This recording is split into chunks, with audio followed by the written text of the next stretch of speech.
اور سفارتی محاذ پر امریکہ اور اسرائیل تنہا پڑنے لگے ہیں۔ ایک کے بعد ایک تمام اتحادی فلسطینی ریاست کے حامی ہو گئے ہیں۔ برطانیہ، کینیڈا اور آسٹریلیا کے بعد پرتگال اور مالٹا بھی فلسطین کو آزاد ریاست کے طور پر تسلیم کرنے کا اعلان کر چکے ہیں۔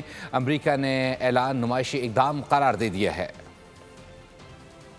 مغربی ممالک نے فلسطین کو آزاد ریاست تسلیم کر لیا۔ برطانوی وزیر اعظم نے ویڈیو پیغام میں تصدیق کر دی۔ کیئر اسٹارمر کہتے ہیں 2 ریاستی حل مشرقی وسطی میں قیام امن کی راہ ہموار کرے گا۔ کینیڈین وزیر اعظم مارک کارنی نے بھی سوشل میڈیا پر جاری پیغام میں کہا کہ کینیڈا ریاست فلسطین کو تسلیم کرتا ہے اور ریاست فلسطین کے پرامن مستقبل کے وعدے کی تعمیر میں اپنی شراکت کی پیشکش کرتا ہے۔ آسٹریلوی حکومت نے بھی فلسطین کو بطور ریاست تسلیم کرنے کا اعلان کرتے ہوئے کہا ہے کہ فلسطینی ریاست کو تسلیم کرنا 2 ریاستی حل کی بین الاقوامی کوششوں کا حصہ ہے۔ پرتگالی وزارت خارجہ کے مطابق فلسطین کو تسلیم کرنے کا فیصلہ ان کی خارجہ پالیسی کی ایک بنیادی اور مستقل سوچ ہے۔ ایسے میں امریکہ سے اس اقدام کی مخالفت سامنے آ گئی۔ محکمہ خارجہ نے یہ فیصلہ نمائشی اقدام قرار دیا۔ کہا امریکہ کی ترجیح سنجیدہ سفارتکاری ہے، نمائشی اعلانات نہیں۔ امن، اسرائیل کی سیکیورٹی اور یرغمالیوں کی رہائی ہماری ترجیح ہے۔